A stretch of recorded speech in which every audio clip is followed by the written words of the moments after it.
immediate thought is thinking about those dark moments coming up in the projects, you know, as a young child, the molestation, the violence, the fighting, you know, the family gatherings where every time everything ended, somebody was being either taken off to jail, somebody being beat up, cut up, you know. Not saying it was all that way, but, you know, just seeing that as a child, it left a devastating wound on my psyche. And for me, just falling in love with martial arts, finding an outlet to express myself through writing and martial arts, it allowed me to be able to push those things to the side.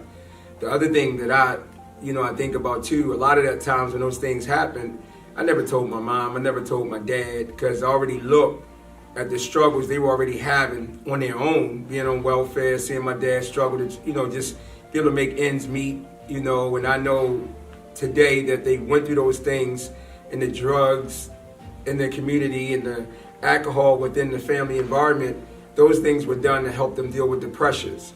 And when I say that as a kid, I didn't want to increase that pressure. And I don't know why I had that sort of awareness, but I'm sitting there seeing my mom going through some pain, and I know that I'm going through pain as a kid. I couldn't tell her that because I didn't want to increase her pain.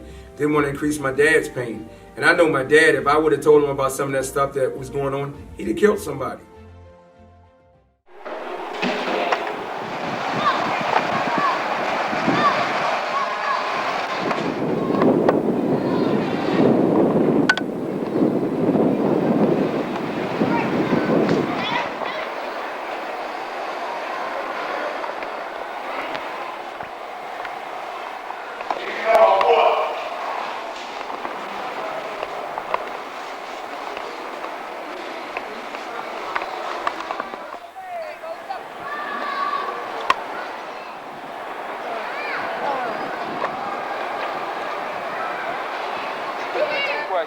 What is it like living around here? Is it bad or is it good?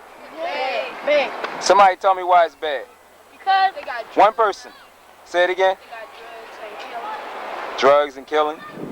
You be hearing shooting all the time? Sometimes I hear shooting in front of my window. When I used to live around here, did you used to hear shooting? Yeah. A lot. Who used to see me do a lot of crazy stuff around here? Me. I heard something.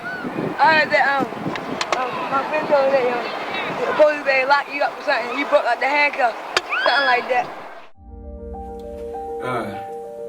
Those are some interesting moments, man. You know, I remember Billy Blanks talk about his handicaps and setbacks. A lot of times, because I couldn't go to school all the time, I was put in special ed. You know, don't talk about it that much, and you know, a lot of times that made you feel like you was a dumb kid, you was a slow kid. And sometimes I couldn't go to school all the time because my mom was always sick. You know, my mom, my mom, because she carried me a little longer than what was expected, you know, a lot of times I'm told this story that my mom almost died because she had to carry me longer than the time period that, you know, pregnancies are allowed. And she nearly died, I nearly died, and my grandparents had to, you know, bring me back to life by putting me in the kitchen and doing their own little down-home family remedies to keep me going and keeping my mom going. And, you know, and for the rest of her life, she was always sick. She always was in the hospital. So a lot of times I had to grow up and I had to take care of my mom. I had to put her first. And especially when my dad and nobody else was around, I had to make sure she could eat. I had to just give her that support. So when I was in school, I did do well. I did enjoy school. I mean, you know, a lot of times I remember how teachers during that time, when you talked to you, I would get lost and thinking about Bruce Lee or thinking about martial arts and just thinking about going through that, getting past that darkness. Because when the moment your mind stopped as a child, you start thinking about the things that people did to you. So to get away from those things, I would just, you know, think about a movie or a karate movie or drawing something. And, you know, a lot of times the teachers call you dumb. They call you stupid. Like, what are you doing? Stop daydreaming. Snap out of it. You know, I think of the scene in the Malcolm X movie when they said, don't be a policeman, don't be a lawyer. You know, that's what I was told. You know what I'm saying? Don't be none of those. Don't be a karate man. Don't be in the movies. That's not going to happen for you. Grow up, wake up, go be a policeman, go be something ordinary. You're never going to be that, you know. And you know, you start functioning in school and just going through the motions, man, because you felt like there was no support. Nobody really cared, you know. I remember times trying out for the basketball team, and you go out and people laugh at you and make you feel like you're less than. But you know, once again, I learned how to function, man. I learned how to go back home, go in my little dojo in my house, and get lost in the martial art movies, you know, and the magazines and the drawing and putting things up on the wall just to keep. I ain't gonna call it a dream, but whatever I was feeling inside my soul that kept me alive, I had to hold on to that.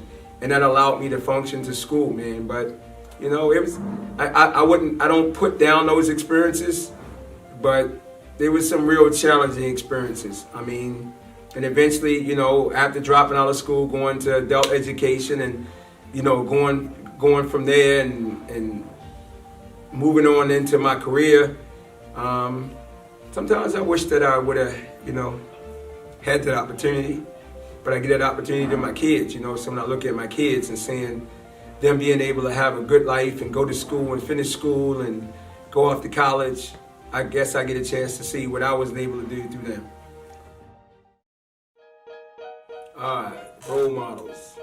Well, of course, Bruce Lee, before I can understand any heroic, you know, it's funny, I think back about them times, man, where I felt so ashamed of being black, you know, people don't go through it now, but I felt so ashamed of my hair. You know, I remember, you know, I wasn't always bald-headed, you know.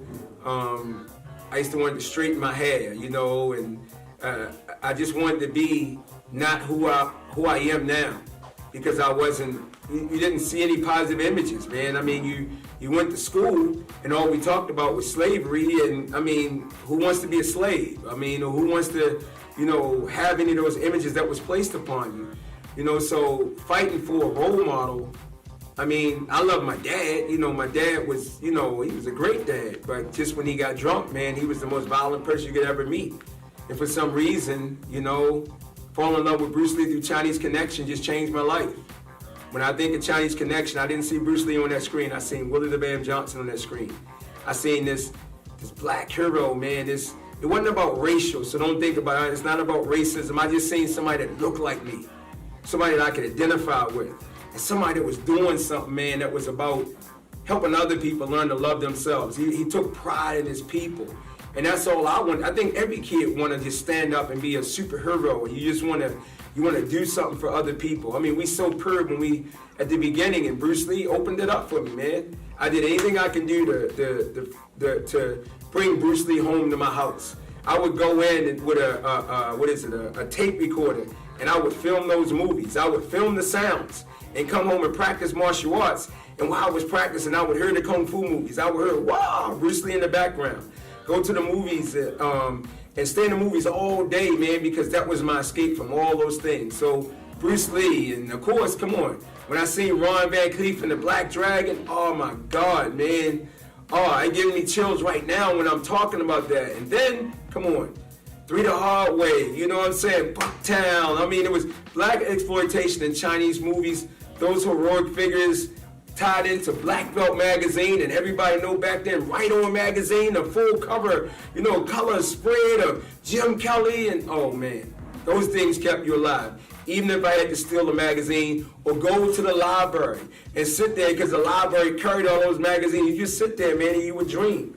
And I had to fight for those dreams because everybody around me, I mean, when you would go to my house, I had Bruce Lee pictures I had them on the top of the ceiling, all the way down to the floor, all the way around. I had all my homemade equipment, everything that you needed to reinforce your vision and your dreams. That's what I surrounded myself with. But when people came in, I thought was my friends or whoever it was, they would sit there and they would say, man, you ain't gonna never meet that person.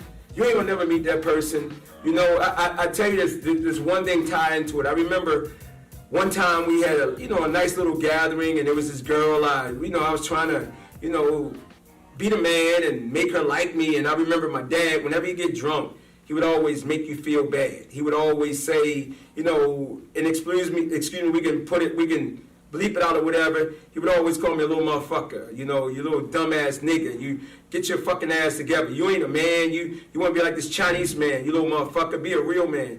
I mean, that stuff hurt me, man. I'm surprised I was able to make through it. But this one moment that stands out was on my birthday, man. And I'm in there, you know, trying to be me, and in my room, and my dad came in, and he just, you know, he said, that little motherfucker want to be like him. He ain't shit, and he took all my Bruce Lee's pictures and pulled them off the wall.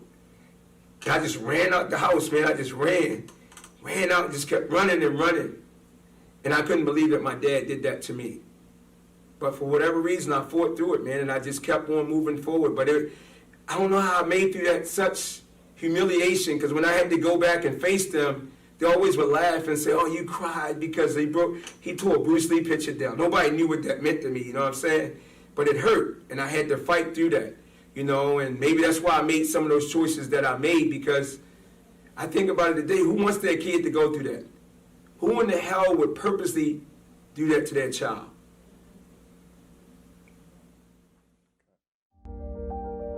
Man, give me some of that ice cream, and you took the daggone spoon and give it to me, shove it all the way up in his mouth, right? I never forget that day when you was up there, you and that boy was up there, y'all up there in the prize and went on the 9th floor. You come running in the house and got a belt right at you. I said, where you going, boy? Broke out the door and ran upstairs and come back in. And yeah, you come back down, the boy hit you in the can, hit you in the face with that daggone IC can, you know? Me and Tina, we went up there and I can't cut it like I want to, but anyway, we went up there and the dude told me, well, he came up with a belt. And my son, I said, well, I was still see it was right that you sit there and let him go on like that. I made you have your butt on in the house, you know. Another thing I made sure, you know, they always respect y'all, yes ma'am, no ma'am, and whatever, right? That's one good thing about them. They didn't learn that from no damn body else. They learned that from the home, you know what I mean? Yes man, respect and no man, all that garbage, you know. Yeah, you always were good on that. Tina and all of them, you know what I'm saying? Man, love my mom, love my dad, miss my mom. I want to spend every waking day right now with my dad. You know, coming up, man, you know, my dad used to take me fishing.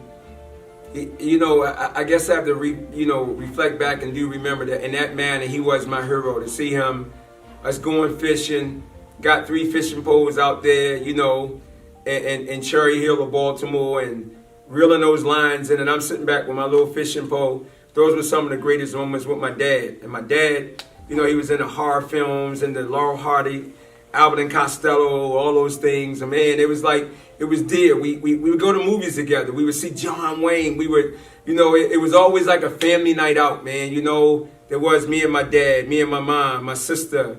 You know, we tried, they did their best with what they had, you know, and there were some great times, you know, it's just when my dad got the alcohol in him, which once again, I start to understand a little bit more as I become a dad and I'm older. You know, if you don't have ways to get through those frustrations, and my dad came up, you know, when it was like you couldn't drink in a certain place, you had to ride on the back of the bus. So much racism that it was like, it was bad. I mean, he came up where they was doing moonshining. I mean, all that stuff. So when I heard some of the stories my dad had to encounter, I mean, the racism, the things that put him in jail for almost 30 years, and being stripped of any opportunity to get a license or to get a job, and then all he can do is throw trash cans. I mean, when you're by yourself, what else are you thinking about? And the only way you can stop yourself from thinking about it is what? Through drugs. I mean, and alcohol. But my dad never used drugs. He was just, I mean, hey, he loved drinking, you know, and he can handle it. That's with him, and I still love him. But yeah, the violence, seeing with my dad, you know, beating people up, fighting people, and seeing my mom, because of her handicap, because she couldn't hear in both her ears. You know, I remember as a kid going to places with my mom and seeing how people would laugh at her and talk to her like she was a piece of shit. You know what I'm saying? Oh, man, that shit, oh, Zeus. I'm sorry, but as a kid, that was another motivation for why I held true to what I did. People wonder why I sold drugs. I sold drugs because I was tired of people treating my family like they weren't nothing. And if it meant that I had to grow up as a man, as a young man, and go get a package so my mom wouldn't have to go to the welfare and get that cheese out them cheese lines and have people talk to her like she was a piece of shit, or see a man walk in and selling her some piece of furniture, and then around the 5th of the month he coming to collect with some other guy and making her feel like, man, that shit was hard as hell to go through, because you sitting there seeing your mom feeling like she had no other choice but to pay this man some crazy amount of money that the sofa was probably only $100, and he done got her paying over $1,000 for the remaining part of her life. And you know, back then you think about it, when people called or people knocked on the door, our parents got fearful because they thought they was going to lose whatever little bit they had. So imagine dealing with that. I mean, as an adult, I understand that. So I will never say I hate the life that I had with my mom, or I hate the life I had with my dad. I understood that I was a mommy's boy. My mom would do anything. When I got in trouble, I don't care what I did, and I was wrong. But my mom would come. I don't care if she had to catch a bus to D.C. to get her baby out of jail. She would come and she would get me out of jail. She would do whatever she had to do to treat me like I was her baby. I was her baby's boy. And my dad, of course, he wanted me to be a little tougher, a little thorough, or whatever it may be. And, I'm just fighting through it. But, no, do I regret it? No, I don't regret it. I think those things made me a better dad today. They made me a better husband. And I would never say that that my dad was a bad dad. I understand that they did the best with what they had. And I tell you one thing, everything that people see me doing the martial arts, I ain't giving the credit to martial arts. I'm giving the credit back to my parents, because my dad told me always say thank you. Always say yes sir and yes ma'am, and he would smack me upside my head. He would do whatever he had to do to make sure that I stayed on the path. And my dad did tell me, he would always take me to the jail and say, boy, don't you ever go there. Don't know man. Once again, this ain't racial, this is me being real. Don't no black man want to be in no jail. And I ain't listened to him. But he told me that, and I ended up there. You know what I'm saying? And my mom did her little discipline things too, but until you only get one mom, you only get one dad. And I'm so thankful to know, man, when my mom was dying from cancer, and I didn't understand really what was happening, because when my sister and them saying, no, mommy gone, I'm thinking my mom just going back to the hospital. She's just going back to the hospital. When I realized that my mom was passing away and was shrinking before my eyes, the one thing I can say that I did, I got a chance to make amends to my mom, man. I remember when I first got on TV, and I would sit there in that little living room, and that thanks goes back to Master Brown and them, to sit there on channel 54 TV, and my mom seeing her baby on TV. She's seeing her baby coming in with 6-foot trophies, and I would always come in and I would play games on it and say, Mom, she like, win a trophy, Bam Bam. I didn't win a trophy, Mom. And that one moment that came that I think really defined what it was like to have one parent and to really love them, your dears, was I remember, in the projects, you got them elevators, so as a kid, we used to get on top of the elevators, get people stuck in between the floors. But if you don't know how to get off the elevator, man, you will panic, because we talking about the hood. So anybody been there know how them elevators are. And I remember one time I was in the summertime, I was in a house sleeping. And the elevator had got stuck between the 9th floor where me and my mom lived at. And all I remember was somebody knocking on the door, Bam, Bam, Bam, Bam. Yo, your mom on the elevator, she's screaming. And I remember, man, it gave me chills to my body. She was like, ah. And when I went and I pulled the door back, and she was like, Bam, Bam, get me off, Bam, Bam, get me off. And man, I don't know what I did, but I got my mom off that elevator, and that hug that she gave me, and what I felt in my heart and my soul at that moment, I felt, oh, man. I regretted every fucking thing I did to my mom at that moment, because I realized that I could have lost my mom. And that's why still today, everything that I do with my wife and I do with my kids, I realized that my mom had to die in order for me to grow up and stop being a little boy. I had to grow up and become a man. And the day when I look at what I do with my kids, and I can say that my kids never been through what I went through. And when I look at my wife, I learned to not call her a nasty word or a bad word. It's because I seen what it did to my mother, and I seen what it did to so many people that didn't have martial arts like I had it or had something to help him get through it. And I realized my dad, man. I love my dad so much today, and he's still alive. And if he sees this, I want him to know that I'm all the man that I am today because of you. I got those lessons. I was hard-headed, but I got those lessons. And I know today when my dad say, you're a better man than me, whew, I guess that's a fight because he a better man than me. So I guess we have to debate back between who's the better man. But he's the greatest man. And I guess I have to correct that. My hero is my dad. That's my real hero because he is the man. He always made sure we can eat. He always protected us. And if he would have known what was happening to me, like I said, I know my dad would have. The only way he will find out about this is probably through this video because I would never sit down and tell him that. Because I don't want him to feel like he did something wrong, you know. So my relationship with my family, man, my parents, I love my parents. And if any kid watch this, man, don't disrespect your mom and your dad. You get one. And when they gone, whew, I wish my mom was still here right now today. Imagine that moment of your mom making her last breath in your arm. And sometimes you just wish that you just wish she was here. My wife always say, if your mom was here, she'd be living with us.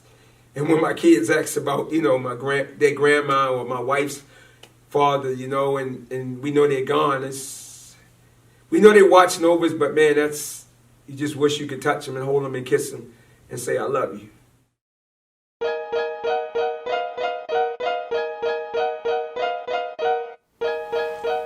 Street entrepreneurship. Well, to me, that's just me just finding a way coming up in the city of Baltimore, just trying to, you know, get money to get by. You know, starting out as a kid, selling little newspapers, bagging bags.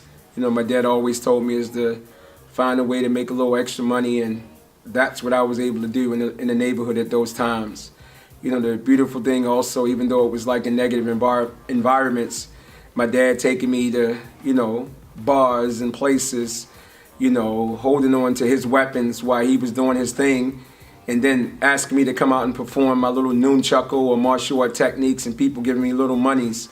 I learned as a little kid how to just, you know, be able to do things and earn for my performances or my little work.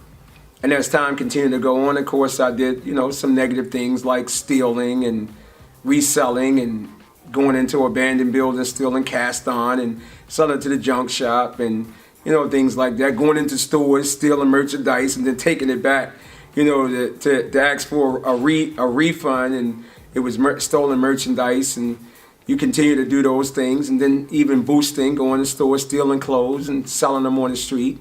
You know, that's what you did as a kid. You tried to find your way to earn your own money. You know, and there wasn't always a lot of illegal things. There was things working, you know, with construction guys, putting down bricks, or working at the, you know, Baltimore City Fair, doing little things. But still, I always had this little thing where I wanted, how can I get my own little hustle going? So if you got me selling merchandise, I found a way to buy the merchandise or steal the merchandise and make a little extra money. That's just, I don't know, a little instinct.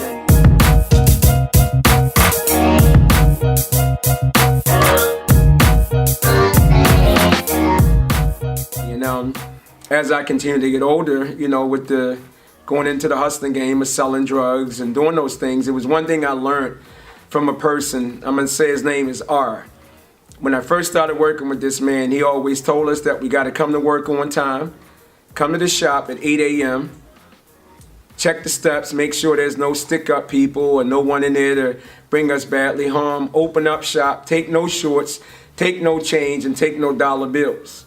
And because of my instincts, again, I laugh about it. Once I started realizing that we had thousands and thousands of people coming to, and we're doing, you know, great customer service, because, you know, you got to take care of the people that you're selling to.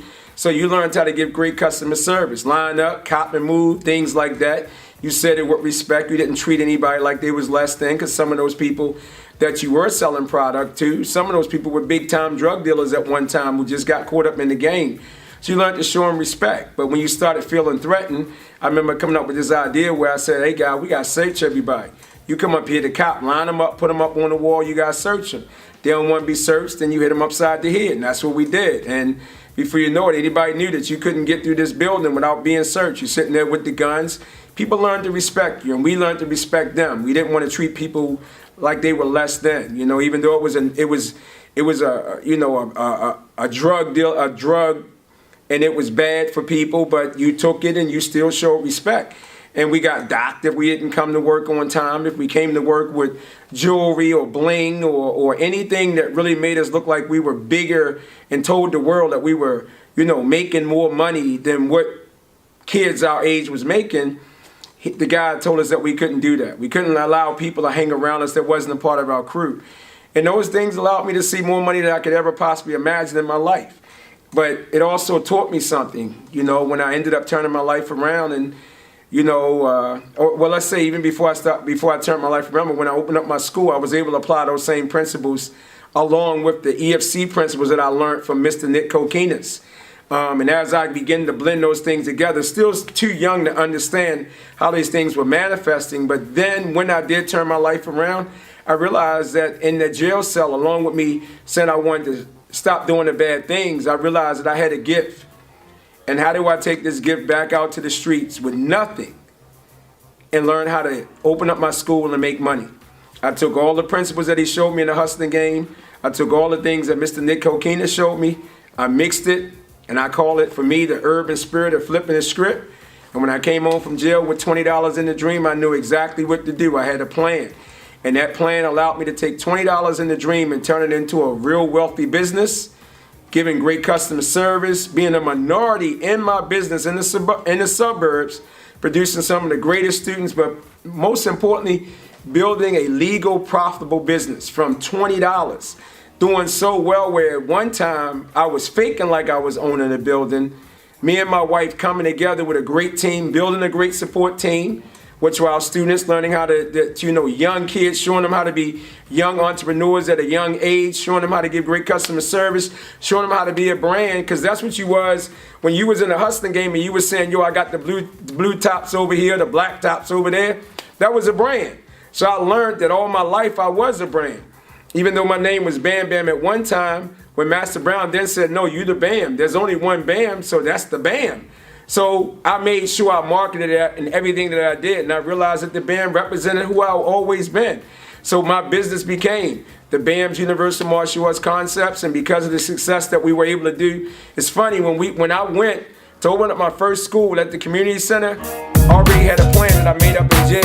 Within 90 days, we had 100 students, and that was it. That led us to open up the building, and then one day, guess what? By the blessings of God, because of our successful count receivables, we were able to buy our own building. Where I come from, that ain't supposed to happen. But I was able to take all those things that I learned as a kid, be it negative or positive, I was able to flip them and take the good, flip it, and use it to become who I am today. And now I have a strong enough strength to know that I will never do anything illegal under any circumstances to make money and grow as a person. I know that I have enough hustles creatively to be able to flip the script and continue to grow and show that same thing to my kids and show them that we all are brands. We all can sell whatever we want to see. Let's not say sell. Let me take that away. We can attract what we want by being a living example of the service that we want to deliver to other people. You give them trust, you give them loyalty, the principles that are lost on the street, then guess what? People will be there and they will bring their grandkids to you, and that's what we see happening. So that's how I learned how to flip it. You will never see me doing anything that's illegally and against my principles and my character that has allowed me to be the person I am today. Way of life for inner city youngsters.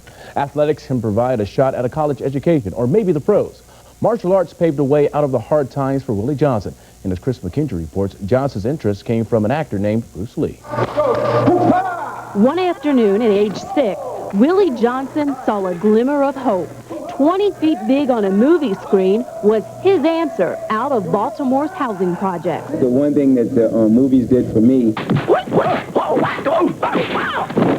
living in the inner city, it was kind of hard to find heroes because most of the people that were heroes were negative people.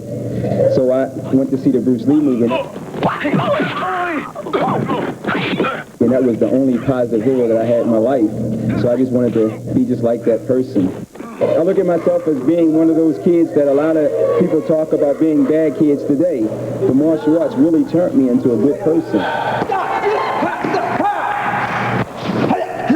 At 27, Mr. Johnson, known as the BAM, is a national karate champion and the first African-American on the cover of Karate Kung Fu Illustrated. An instructor for 10 years, the BAM now has his own studio in Laurel. I took all the negatives and now turned them into something positive to be able to teach people how to really understand a lot of the people that we look at as being criminals. Like Bruce Lee, he's part of the new TV series now, an American version of Power Rangers, only less violent. He plays Slam Bam Man, a character from the inner city who uses martial arts to spread justice. Maybe next time the city needs help, Thank you all. Okay. they should call one of its own. Chris McHenry, News 7 Sports.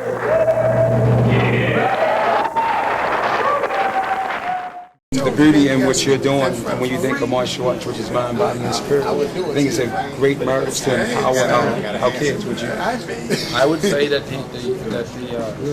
the idea of martial arts, or the idea of yoga, or the idea of any of those things that have to do with spirit and movement. You know, I think it's not in the Christian scripture enough about taking care of the first chakra. The first chakra is critical. You know, you got to take care of yourself so you can take care of others. I'm getting chills by just standing here.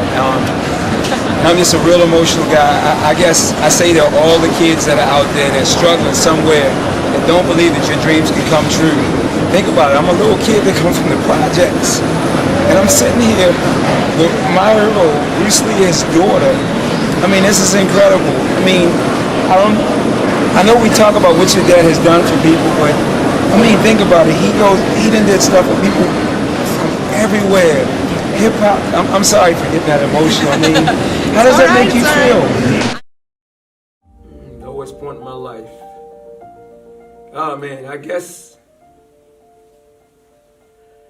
I would say it's my mom dying in my arm, because that woke me up. I mean, I tell people this story. When my mom was dying, I was supposed to have been on a bus going to New York City to be on the front cover of my first karate magazine with Master Brown. Official karate. I was supposed to have been on the bus, heading to New York City, so I could have had a dream come true. But for whatever reason, I was coming in from a binge of hustling and hanging out with the girls and doing what we did back in the day. I was at the club, all high up, doing whatever. I come in, you know, and my sister and my aunt, who was taking care of my mom, because those were the ones that was, you know, there. They took off from their jobs. They did everything. I'm still like a little immature kid, just like not believing the reality of what's going on before me. So my sister and my aunt there every day taking care of my mom, you know, and I come in and my sister like, you make no sense. I mean, look at you. I mean, she just went in on me, man. She said, I just hate you now. And, you know, I'm like, yeah, leave me alone. So I go in, I go to sleep like I always do. And around 4 o'clock in the morning, my sister said, Mommy's dying. Come here, Bam Bam. And I went in there, man, and I looked at my mom, and all she said was, Bam Bam, be good. Bam Bam, be good.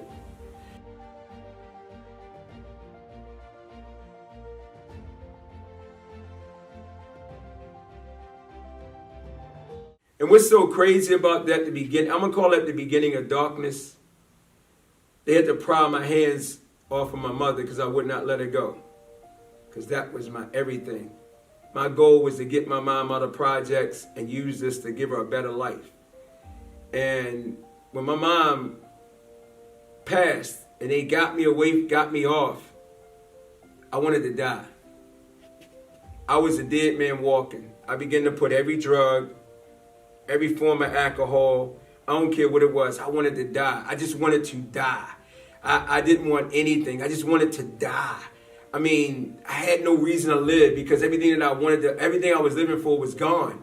And for whatever reason, God didn't let me die. I mean, I think my sister brought me in and let me live with her, and the addiction just kept on getting rougher and rougher. Because before my mom died, yeah, I was selling drugs and I was making money. Yeah, I mean, I done seen all the money that you could ever possibly imagine. I done did all the shootouts and, you know what I'm saying, and attempted murder things. It came close to some things but God always saved me.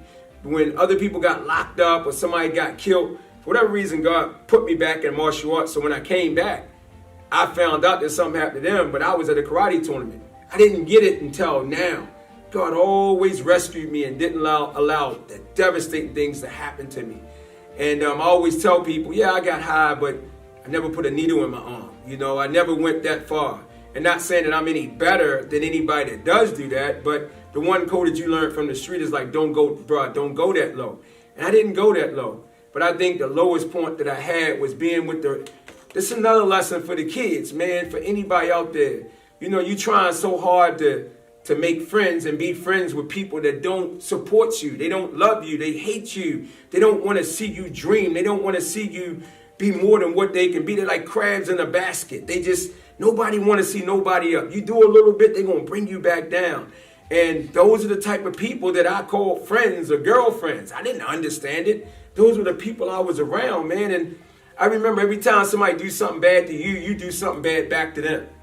And I remember trying to get back at this person, and I never told this story, but because they didn't listen to me, I thought I would pay them back.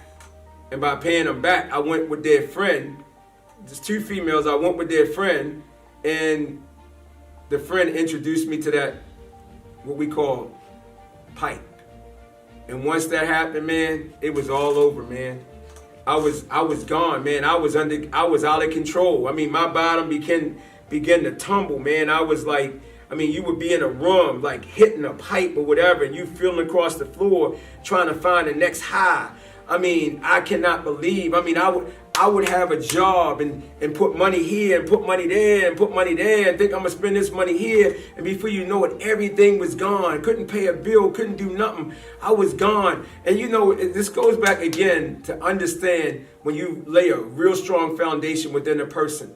My sister will tell you one time, I remember, she said, Bam, what is going on? What happened to my brother? You can't keep a job. You're not doing anything. You're just hiding in this room. What are you doing? She said to me, whatever you're doing, I want to do it. And she still say, but you wouldn't let me do it. I had enough love for my family to say, no, I don't want you to do this. I knew it was bad. I didn't know I couldn't get out of it. And I was like, nah, I ain't going to let you do this. And you know, after that moment, man, it just escalated. And I think when my sister said, get out, you can't come in more, you can't come back home no more, you got to go, Bam, this is not good for my kids. And that night when she said that, she said, you cannot live here no more. My little niece looked out the window, Maisha. My little niece, Maisha, looked out the window, and she said, Uncle Bam, Mommy said you can't come in anymore. And a teardrop just dropped out, right? It just, wow. She said, Mommy said you can't come in no more. I know it was so hard for her. And I couldn't believe it. I was like, where am I going to go? I didn't know where I was going to go. And that began to put me in alleys, eating out of trash cans, you know, living in the back alleys and going into shelters and checking in. And you know, and I always had in my mind, it's like, man, I'm going to get this together. I'm going to get this together. I'm going to get up and I'm going to go steal and I'm going to get some money. And before you know it, I went back and got high again. And when I sit back and I used to think, when I really was in my right mind, because when I was able to have a little bit of control, I would go back to that library and I would read those karate books and I would work out and I was practicing.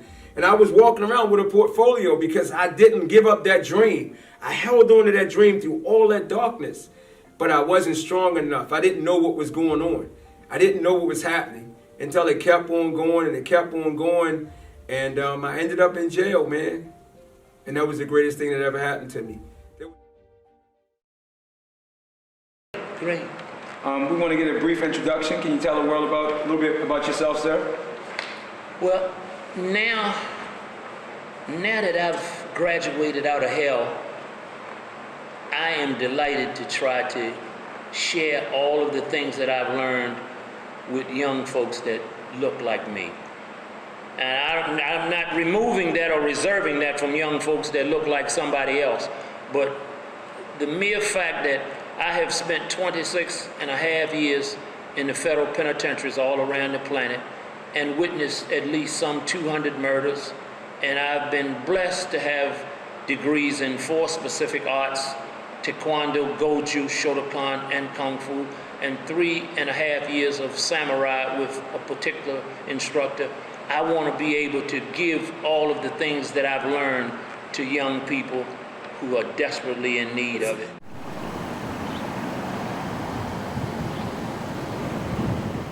There were places just like this. To remember such places and live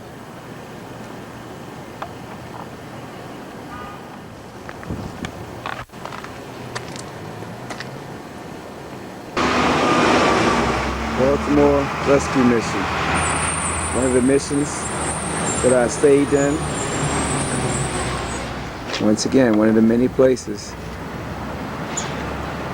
And steal clothing, break into and steal money, got caught for. This is one of the alleys that we used to hang in and run baseball in. But once again, one of the slums and one of the places that I could end up back in if I don't follow God's laws. There were several stands, you know, I went in and went out, and I mean, that's a story in itself, but I think the most precious moments when I met a man by the name of Brother D. And when Brother D called me every bad name in the book and did what he had to do, that allowed me to be able to realize that I had a problem. And I knew that once I discovered that I had a problem, and I swear to you, and this is not a lie, something came through to me and said it's my duty to go out and teach a kid what happened to me so they can never have to repeat what I repeated. And that term came up where it was called Stronger Than Drugs. And that's how the journey began. My quest was to find out what was wrong with me, take the principles of martial arts, because I knew better. I knew better. It was already in the martial arts. And Stronger Than Drugs was my beginning to come out of that darkness. But yeah, I try to put it in words, man, but it was some real dark moments, man.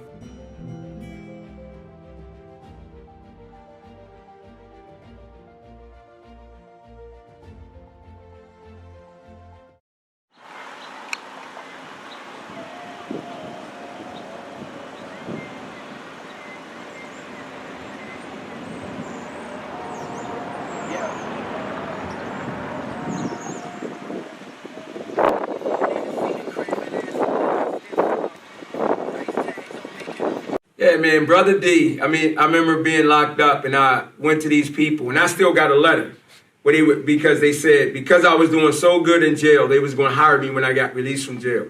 But when I went to the counselor and I told him what my idea was, he said, no, you need to go and talk to Brother D. Brother D was this guy who always sat quietly. He always had like a thing that had a stack of books. And he always sit in the corner watching all of us when we was locked up at Volunteers America. And that's what's crazy. I'm in Volunteers America, right across the street from Lafayette Projects where I grew up at. I can look out the window, look right at the place that I grew up in and I sold drugs in. So finally I went up to Brother D and I asked him and I said, hey sir, somebody told me to speak to you and see if I can have a meeting with you about this program. And he said, sure, come to the meeting. We can meet at 7:30. And I'm thinking it's gonna be a regular meeting. I went to the meeting, we go in, I see all these guys in. And the name of the meeting was called Who Are You? Who the fuck are you? And I'm sorry for the language, but I just need to make that point. And he said, sit down, shut up, you ain't got nothing to say. Because everything that you know got you in jail. So what do you have to say? I'm like, hold up. I'm saying this in my head. Who this? And I'm like, I want to hit something, you know, I want to hurt something. And he said, all right, today what we going to do, we're going to read from the 12 and 12 in the book called AA. And y'all guys sit down, shut up, don't say nothing. Your opinions don't matter. And I remember beginning to read these chapters, and I could barely read. I'm like, I couldn't even read whatever. And I'm reading through these things, man, and all of a sudden he's taking me through this journey of these 12 steps. And I was crying. I never had a man call me so much in my life like this man had called me. I had all these men in my life, but a man never stood up and became a man. It showed me that I was less than a man. He said he would tell you, any man that's sitting here and your kid out there, you ain't no man.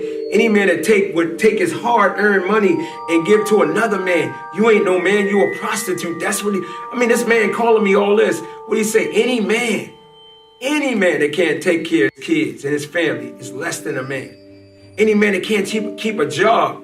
And he just went on, he just was going into you. And when you wanted to come back and like, yo, he would say, go to page such and such, cross-reference that with the Bible, then let's flip it and go to the Quran. Let's go to any book that talk about spiritual development. I'm going to tell you that you don't know what you're talking about.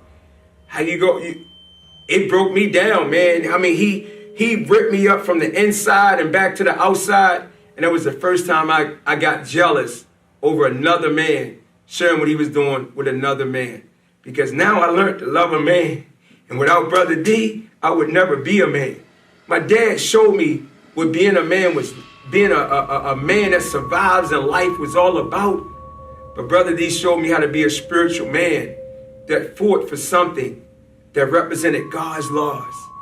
I mean, he sat there and he watched his dad be murdered. And see, he came from hell. And he realized that the only way he can keep the blessings of hell was to come and teach people like me. I couldn't even afford a book. And I remember one day, man, I used to talk about the martial arts, and Brother D would say, shut up, don't nobody want to hear that. And one day he came in with a black belt magazine in jail. He brought me my first Holy Quran. And he always told me, he said, bruh, you're the first person I ever seen that's doing the mind, body, and the spirit. I was working out. I was reading the Bible. I was doing it all, man. I mean, I don't know if I would be right here if it wasn't for Brother D. And, you know, what he did, he allowed me to be able to understand what everybody else had planted, like my instructors, like Garcia Davis, you know, Kenneth Parker, Master Brown, Tayari Cassell, and all those other influences I had. They were saying things to me, but I didn't get it. Brother D planted some seeds inside of me. It was the first time somebody showed me and told me that I got to learn to love me before I can love anybody else. It was the first time. And when I learned to love me and be okay with me, I was able to now realize that I had owed it to myself to make amends to all those other people that I probably did wrong to. But once the journey with Brother D, you know, began to depart, and this is one thing he used to tell me, he said, Bam, stop having your drug dealer friends coming in to visit you while you're in jail. And I ain't listening to them. They my homies. They my boys uptown. And he said, look, what they doing is reminding you of the life that you came from. And what I'm telling you is if you don't stop doing what I'm telling you to do, you're going to go out and you're going to be back off to the races. Well, guess what? He was right. The moment I came home from jail, I was back on the step with a gun saying, line up, cop, and move. And before you know it, I was back off to the races. And Brother D came to me one night, and I kept on trying to duck him. He said, tell me one thing, as a man, do you want to keep doing what you're doing, or do you want me to help you? And he always told me, he said, a real man will take responsibilities for his actions. And he said, if you want to go out and you want to go back to their life, just tell me and I'll let you go. If you want my help, I'll be there to help you. And I remember I told him, I said, nah, Brother D, I want to keep doing this. And I did it, and I kept going, and I ended up in Patuxent prison. And that's when there was nobody there.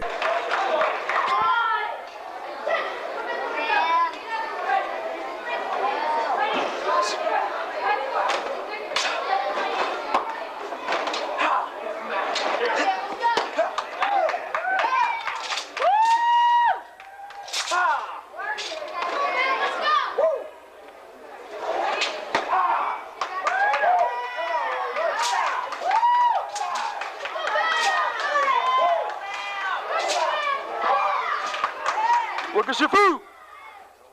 Take it home, baby.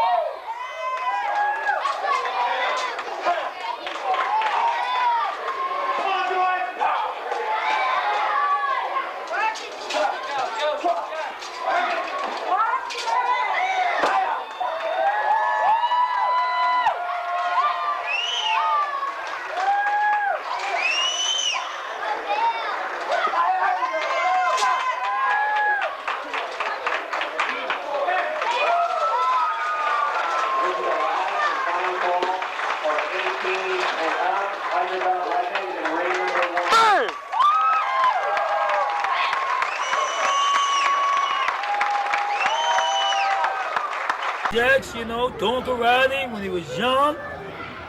He was doing karate all his life. And he always said he's going to be famous one day. He was young, teaching all the other young guys coming up.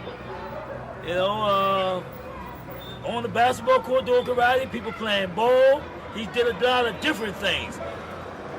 And some people didn't believe in him, but as he kept going to school, tournaments, and winning trophies, and he said one day he's gonna be famous. Stuck with him, he surprised the world. I grew up with him. I was around him a lot. I have a kid by a girl, and he have a kid by another girl. I hung out places with him. I'm surprised of him, because he's been into it so long, but he got away from it for maybe a couple weeks. You know what I mean?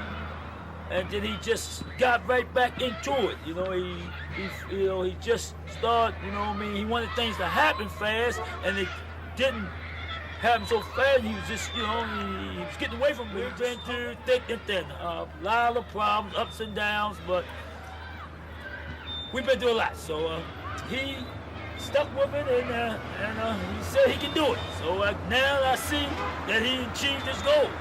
Come a long way. But without you, Mike, I wouldn't have. I'm saying this, and this ain't for the camera, Mike. His ambition was to dominate the world of the martial arts experts. This is the Urban Spirits Revolution.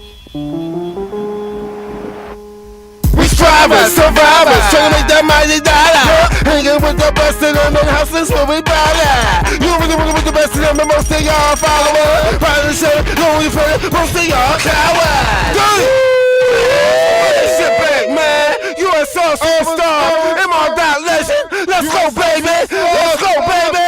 We strivers, survivors, trying to make that mighty dollar. Hanging with the best of them in houses where we bother. You really with the best of them, and most of y'all followers. Probably say, lonely for most of y'all cowards. Real suckers that swear that's wasting time. Check the facts and statistics, we always on the ground. I'm diligent, not diligent, you stupid motherfucker. It's a no pack, no second, no pack, I believe that for them busters. Used to prop guns, never pop tags. Never use my own, plus I tuck the whole bag. Focus on my goals, I'm persistent, continue to roll. Gangsters don't snap, and gangsters don't fold. Tell that back, don't use it, Jack. You don't really wanna go abuse that, Jack. It's a real fact, don't use it, Jack. Don't get yourself caught in the mix of the trap. Do it was a game, if you think about that, don't give a fuck how long you don't know that. Yeah, cause you only know what I'm about in 1980s and everything changed. And I ain't worried about your boy. I can't stand no flesh and a monster with the toy. Making noise to all you blocks, cutting my cane. I keep them things and I'm bringing you pain. And I'm a hustler, and I ain't worried about your boy. I can't stand no flesh and a monster with the toy. Making noise to all you blocks, cutting my cane. I keep them things and I'm bringing you pain. Sitting on the block, smoking the J, shitting by your day, crime don't pay. I'm on track mind, this is dumb different ride. Claiming you real, most of your fake. I ain't never names, on the business on the back, and you still 7 packs in the day they change. Do it with 2 days, it's a goddamn shame. I stay on your waist, time you shoot the bag. 50 years old, you still in the corner. I don't give a damn, you can say what you want. I make this song for the one-time stunners. Start like don't let them creeping on the come up. Y'all make me lose it, X no foolish. Don't pull your gun if you're not gonna use it. I'ma say the facts, your clothes is whack, your style is whack, so you might as well cool it. Give your weight to minors, them Ricos and them diamonds. That's why your trap is minor, they ain't no real grinder. Tell me trust the kids, that's how you wanna live. My nigga, you through here, that's how you end up dead. Don't repeat the cycle, I'll give you information. This hustler's education, step 1 to graduation. I'm rubbing down your bra, my music is addictive. I call my music Kane, it's a daily hard hitter. And I ain't worried about your boy. I can't stand no flesh and a monster with the toy. Bringing noise to all you blocks, cutting my cane. I keep them things and I'm bringing you pain. And I'm a hustler, and I ain't worried about your boy. I can't stand no flesh and a monster with the toy. Bringing noise to all you blocks, cutting my cane. I keep them things and I'm bringing you pain. I hope you learn some lesson, to take it from a blessing. You got your piece of knowledge, cause hustling is a method. You suckers late, you can hold me, I'm out the gate. I ain't gon' dish you on this tape, I'ma tell you with the moves I make. Get it while the getting's good, we gon' flip the script. Flip a whole brick till the last bit and never slip. Now let's be honest, no daddy, nobody follows you. You was never shit, your mama should've swallowed you. We was hot since black, no moans and high top. Let's keep your heart pumping like a pair of Reeboks. I had to get out of legal hustling and clear my head. God gave me a talent to smash mics like cornbread. I'm a clever threat, a lyricist who never spec. Comparing yourself to me, it's like I've been to a Chevrolet. A lot of rappers scream murder in their best of rhymes. Only hustlers has been cutting kill time. I'm a hustler, and I ain't worried about your boy. A gangster in the flesh and a monster with the toy. Making noise to all you blocks, cutting my cane. I keep them things and I'm waiting you pay. And I'm a hustler, and I ain't worried about your boy. I can't stand our flesh and a monster with the toy. Making noise to all you blocks, cutting my cane. I keep them things and I'm waiting you pay. It's not just a sport, it's more. To some, it's a way of life for them. To others, it's simply an effective method of self-defense. To me, it's a combination of all of these things. Well, I guess martial arts for me, once again, was that creative connection just to get through the darkness. I don't think it was really any particular style. I mean, in those communities, I mean, there was more karate schools during those times than there was kung fu schools, because the guys coming home from, from the war, everybody was teaching karate. Coming up in his 70s and coming from a kung fu movie and walking through New York and feeling the vibe of the street and I know you made the nunchakus and all that stuff. What was that culture like? I mean, even being a part of a dojo. I mean, because people look, it's like some reason they look like they think that life never existed.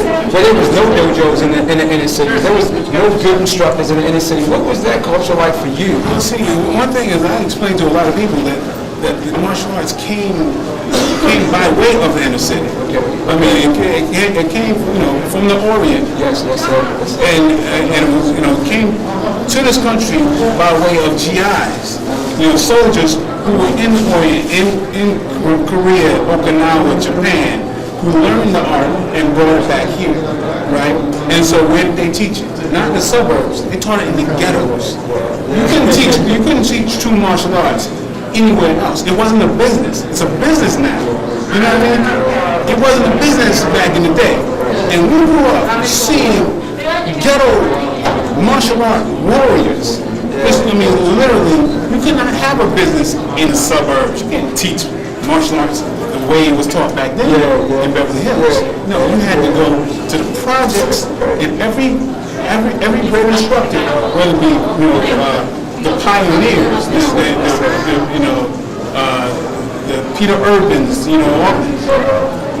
that's why he taught people who that was, straight up ghetto, and that was the, it appealed to the real fighter, the real downtrodden, because it was developed for downtrodden people who had to fight against oppression. So, you ain't gonna teach that wasn't taught in the wrist for was influenced by kung fu, but everybody was teaching karate. So I don't think I really had a particular art that I was in search of. I just wanted to practice martial arts and love Bruce Lee, and and in the kung fu movies, you're seeing all the acrobats and all the flips. So that's where street gymnastics came into play. So just all those different levels of expression, from the music to the dancing, the clubbing, and the martial arts. It was just all a part of your upbringing.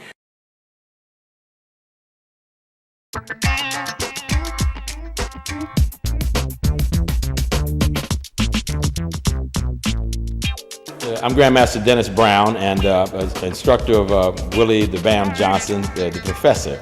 And I am one of the greatest fans of his new martial fusion. I believe that he has found the link between hip-hop and martial arts. This martial fusion is the next generation of martial arts in America. If we can get them into the martial arts through hip-hop, maybe we can slide the discipline part in there too. Bam has got the passion that it's going to take to make it real. It takes talent, will, skill, and passion, and I think that Bam has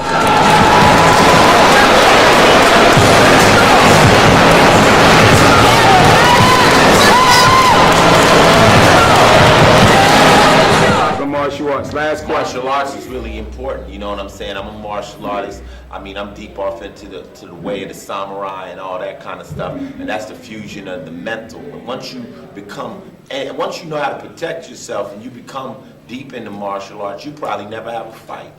because your brain becomes so mellow and you know what you can do and you just become so confident in yourself. And a lot of cats, you know what I'm saying, they out there dealing with a lot of this negativity because of their weakness. They always trying to prove to themselves they strong. You know what I'm saying? We used to say fighting starts when you run out of pimping. You know what I'm saying? When you ran out of pimping, man, you know what I'm saying? I mean, me and anybody, we should be able to negotiate and come up with an understanding somewhere around this, you know what I'm saying? Versus, you know, altercations. I've been in a lot of them, though, you know what I'm saying? But martial arts is a definite, I advise all children to get a chance to get into it. My son, Lil Lights, was a black belt in Taekwondo when he was 10 years old, and it mellowed his whole life out, you know what I'm saying? He's very confident about himself. He ain't worried about nobody, and he took it from there. So I'm a true believer in the arts. You know, spiritually, mentally, and physically, it's nothing but good coming out. And during that time, remember, most people didn't understand the benefits of martial arts. So, you know, when you say, you go tell somebody, I'm gonna be a martial artist when I get big, they're like, shut up, dummy, you ain't gonna be, how you gonna make some money from that? You ain't gonna make no money from that. Because nobody ever seen a way for you to make a comfortable living off of that.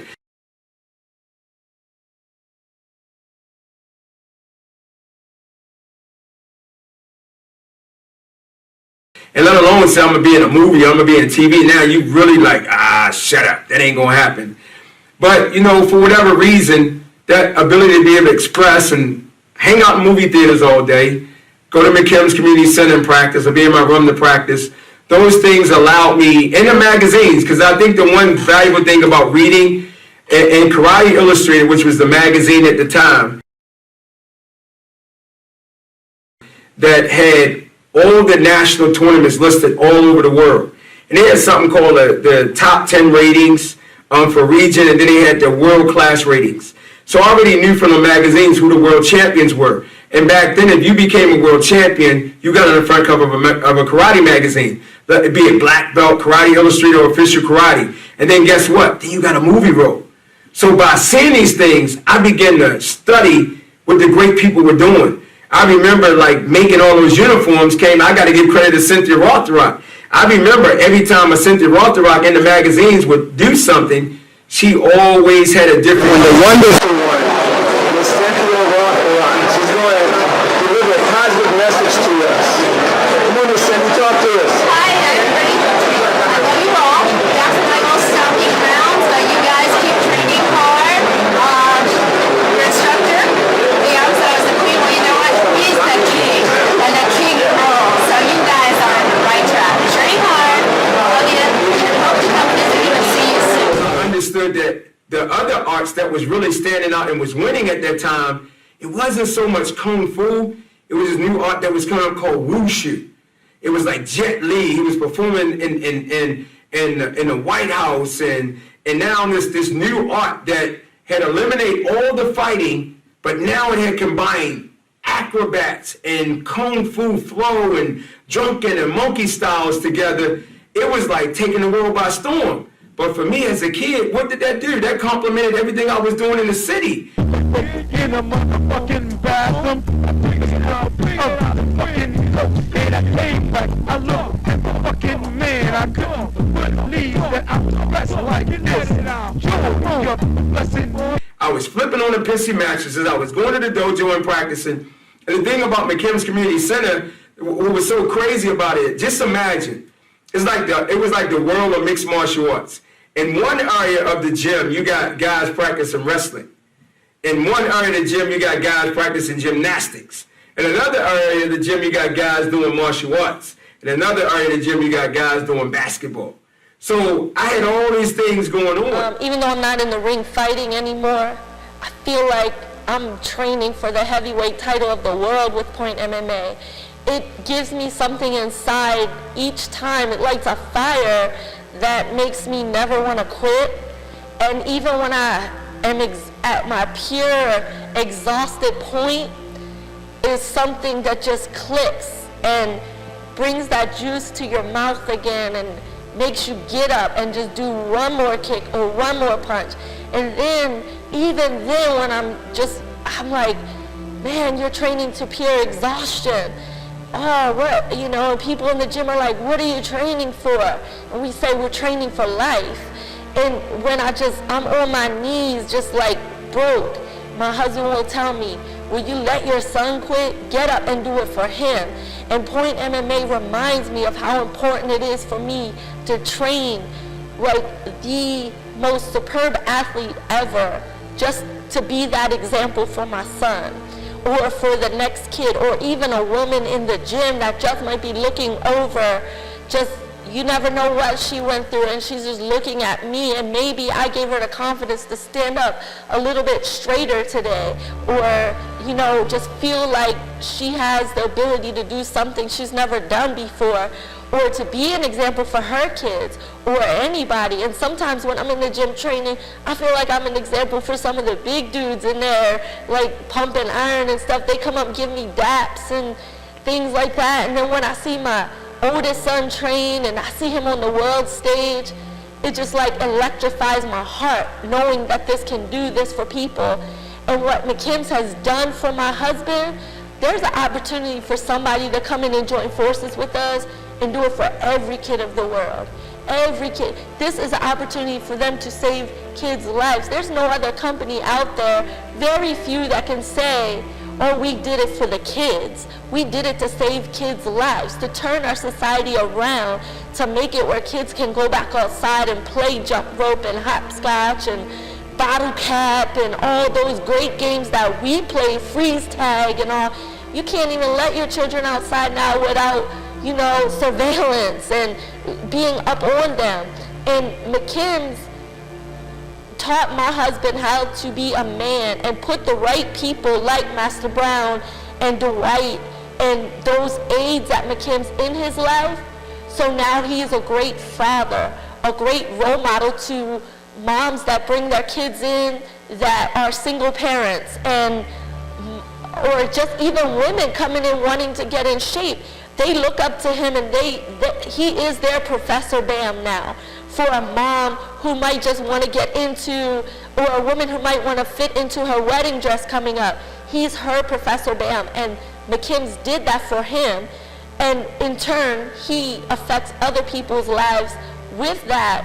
And it's important to have that in our society when you see nothing but negativity. And there is an opportunity for some company, anybody, you, to come in and to be a part of that and to help change people's lives. And you never know, save a kid's life. Wu Shu allowed me to put them all together. Wu Shu put them all together, made them one. So when I started seeing that in the magazine, I went on a search. And I wanted to find it. I knew the karate. I fell in love with the karate. Master Garcia Davis, Master Kenneth Parker, all those guys allowed me to be that good fighter. I could fight. You knew, because that's what everybody was doing during those times. You had to be a good fighter. You had to be able to spar. You need to do the full contact, do the point fighting, do the continuous freestyle fighting. But a lot of people weren't that good with katas, because a lot of the katas was being made up. But I was looking at those magazines, and I seen who the great kata people were. And the people I seen in that magazine, one guy that stood out most was named Dennis Brown. The other one that was on the front cover of every magazine name was Taiyari Cassell. And it's funny, once I started going to tournaments and competing and making up katas and putting my little twist to it and doing sparring, I got a magazine that had Dennis Brown's Shaolin Wu Shu Academy in the magazine. Like everything, I would get those magazines, I would call it Japan, call it China, call all these places. My mom got a crazy phone bill, but I wanted something, man. I was dreaming. And this one magazine I picked up and I called the number. I was so nervous, man. I'm like, I hope I can get through to him. And I picked up the phone, and who picked up the phone? Dennis Brown. I said, hello? He said, Dennis Brown, Shaolin Wu Shu Academy, how may I help you? And I'm stuttering for my words. I said, I was called to speak to Dennis Brown. He said, hey, this is Sam, little brother. How can I help you? And I don't know, man, it just came out and said, sir, I just want to learn martial arts, and I live in Baltimore, and I don't have any money, but I do gymnastics, and I just want to figure out how I can learn martial arts and maybe share my gymnastics. And he said, well, I'm coming to a tournament in Baltimore in a couple of weeks. Why don't you meet me at the tournament?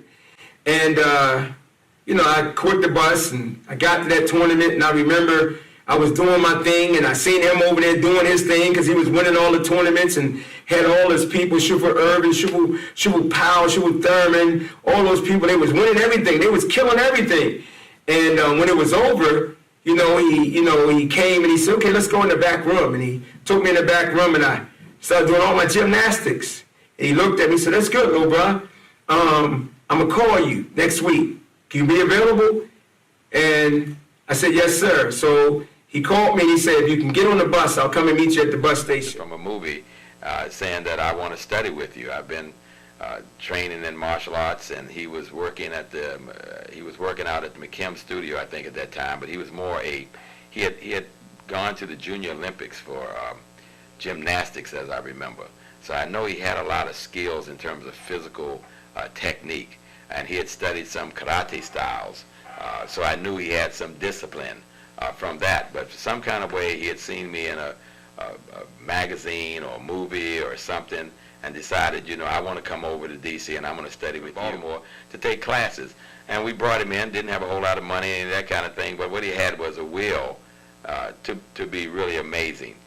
So we got to talking to him and found out that he was working out at McKim's at that time. Never been to that studio, but we kind of took him in, and over the years, it was crazy because I remember the guy he would either, when he had some money, he would catch the Greyhound bus over or the Trailway bus. When he didn't have money, he'd get there a little bit later and find out that he had hitchhiked his way over, and sometimes at night he'd get back to Baltimore. We don't know how, because again, he didn't have a whole lot of money, but he'd get back and forth. And for a while, I got to the point where I knew this kid really wanted to learn, and I would take him all the way back to Baltimore. And to this day, I think he still owes me ticket money for the Trailway or something. But he had learned something when he got to us that wasn't necessarily from the martial arts schools, but I think from the center. He was a very competitive young man, and he was a very aggressive young man in the sense that he wanted to get ahead. He knew that he was living in the projects areas over there in Baltimore. That center for him it seemed to represent a way out. It gave him some place to go after school when to keep him off the street. Telling me about this Mr. Warren over there at McKim Center, I immediately realized, well, we've got somebody here who's already got a good foundation because he's got a mentor who he will listen to and who has got him started on his way. And so we just kind of picked up on that and said, okay, let's take you into the martial arts side of it. And again, it's a long story of how he got from there to, national champion. But it was really about just coming over and training really hard and working hard. I took him to China in, I don't know, 83, 85, something like that. And it just changed his whole view, as it had mine. When I went in 82, it changes your view of what martial arts can be, because you saw what they were doing with it. It wasn't just about competition. It was about making the masses of people stronger and healthier. They taught it in all the schools to teach the young kids focus and discipline. And we seemed to be, all we were worried about was winning trophies and breaking boards, and they had taken it to a whole nother level. Again, it was the masses of people early in the morning that you would see training, and I think he got a chance to see that, came back with a whole new view of where he could go with martial arts. McKim sponsored me, Lafayette Community Center sponsored me, and I hadn't even turned 18, and I had to get on this bus, man. I had to figure out how to get on this bus. Nobody knew what was going on. Not nobody, not my dad, not my sister, nobody. But I got that money. I knew enough about getting to the Trailway bus station. I got on that bus, got to D.C., and I remember getting off that bus, man, walking out that bus station, and Master Brown was right there in his car, by himself. Oh, man.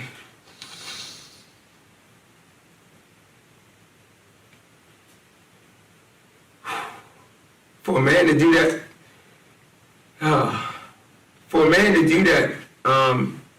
and I go to the car and I say, hey, sir. He said, come on, get in, little bruh. He always said, little bruh. He was always so real. He was always, even though he was a star, he was just a real man. And I remember I just went off. I mean, I'm in a car with one of these people that was a hero from the magazines, and I said, it's such an honor, and thank you so much. He said, no, chill, little bruh. I'm just a man that just happened to do a work called martial arts, and I'm just here to help you out, man. And that was the beginning, man. He took me into school. I met Shawu Thurman, Shawu Chisholm, you know, and I just got lost in the Dennis Brown Shaolin Wu Shu Academy. Every week I would find a way to get on the bus and go to DC and get lost in the Dennis Brown Shaolin Wu Shu Academy. During the summers, I would come and stay the whole summer.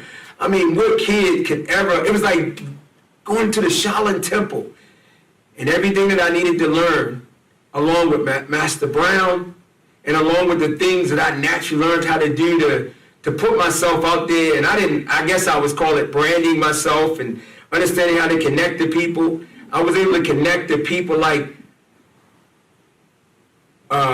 his name Broadway Payne. He was one of the wealthiest McDonald's owners in the city of Baltimore. And I don't know how this happened. He began to sponsor me to go to karate tournaments. And while I'm going to these tournaments, I'm going to Seattle, Washington. I'm on buses for 3 days. I'm going all over the place, man, learning and training with the best and winning. And one day, Master Payne Broadway Payne said, I'm going to stop sponsoring you, but I got another idea for you. I'm like, well, what could this be? He said, I'm going to give you a chance to open up your own karate school. Now, I want to be a world champion. I don't know about no karate school, because to me, that's lower than being, I want to be famous. I want to be in the magazines. And I go in and I tell Master Brown, and Master Brown said, look, little bro, we going to open up the school. And I'm like, but I got some money, because doing my little dirt, I had a little money stashed to the side. I said, nope, we ain't use your money. We're going to use my money. We're going to open up the Dennis Brown Shaolin Wu Shu Academy. I wasn't even 18. I had my first karate, the first Kung Fu school ever in the city of Baltimore, ran by African-American, was called Dennis Brown Shaolin Wu Shu Academy. After that, man, the world just, my mom was still living. I don't think she could even imagine what was happening, because I was just in emotion. I was doing it, man. Had my first Dennis Brown Shaolin Wu Shu Academy, and in the next year of growing it and learning business, Master Brown told me, if you can get me 10 students, I'm gonna take you to China.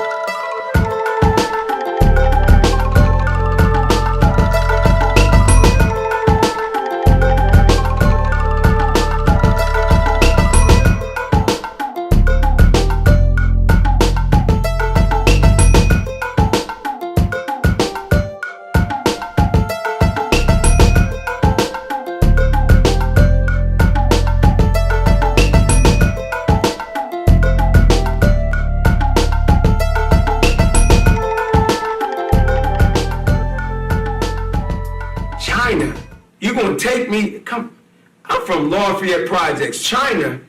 Man, I got those 10 students and I still didn't believe it. He got me on a plane, and that's how I ended up going to China, and my whole martial arts career changed. I went there, I learned how to put it all together, learn real Wu Shu, authentic Wu Shu, working out every day, exchanging culture from hip hop to martial arts. I'm sparring with people, the point where people think is new, ain't nothing but something that we always did.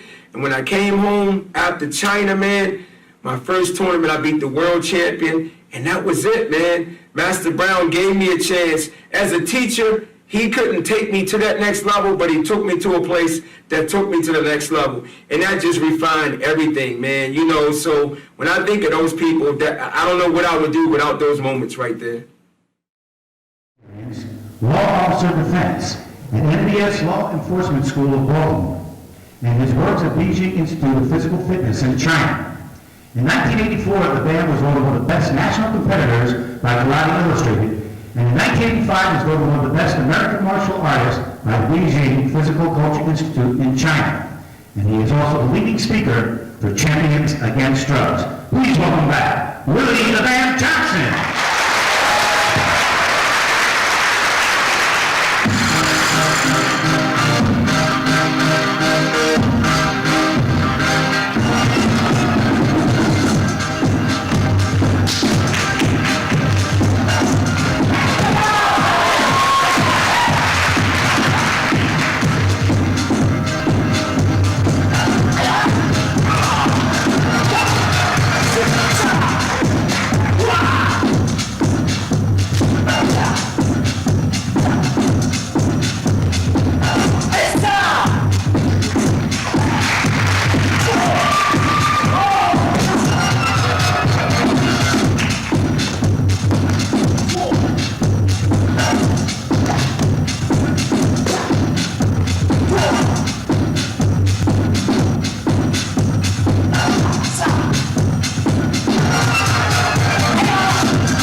love hard, train hard, give hard, and serve hard.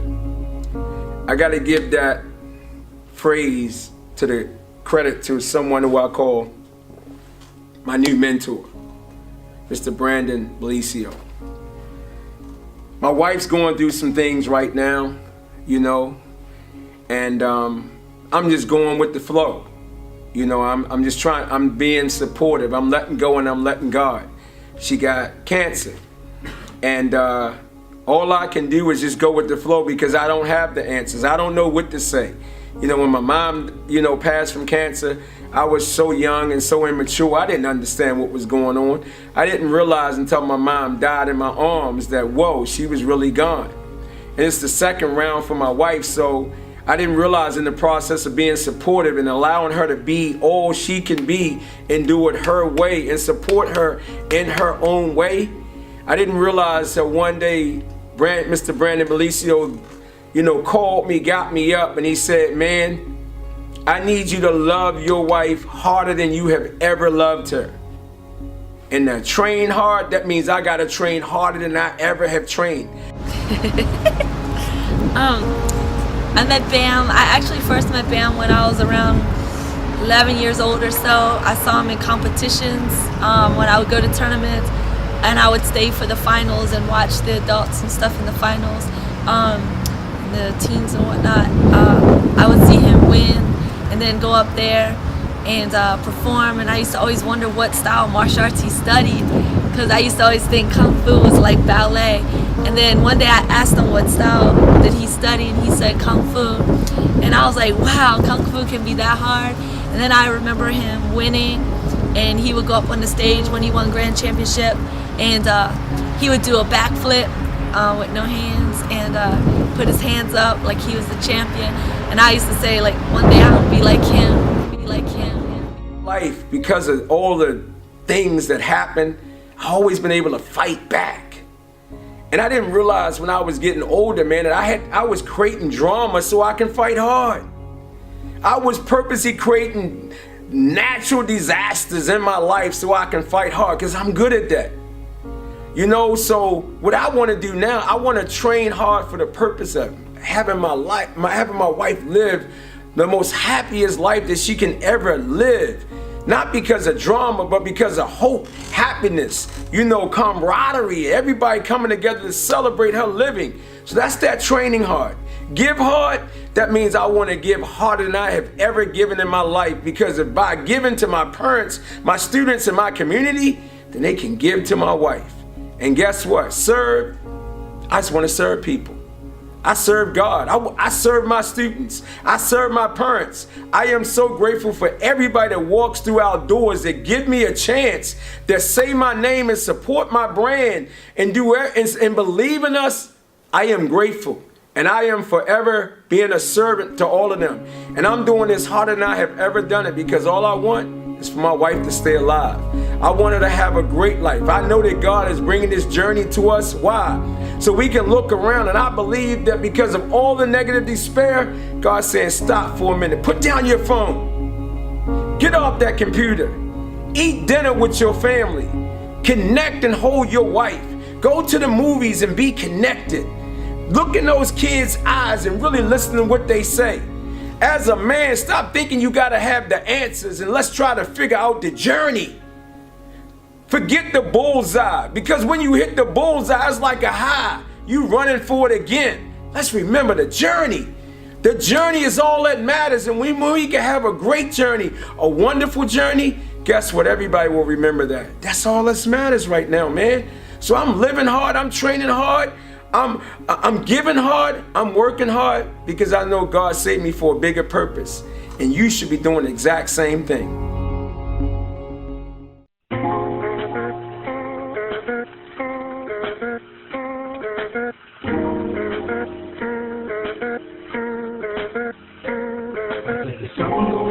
In the world today, make you wanna pack up in this room away.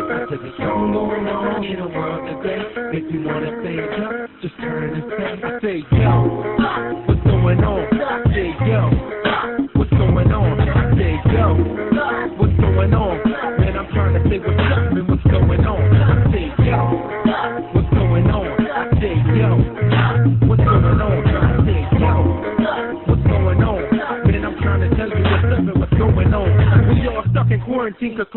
is on the loose. We gotta distance everybody, hard to get into the truth. See the truth, gonna work, put your life in the jeopardy. All up in the news, there's another body there. Walking hit, everybody overdosing, then they're gone. Either take it to the head, or they take it in, or all we got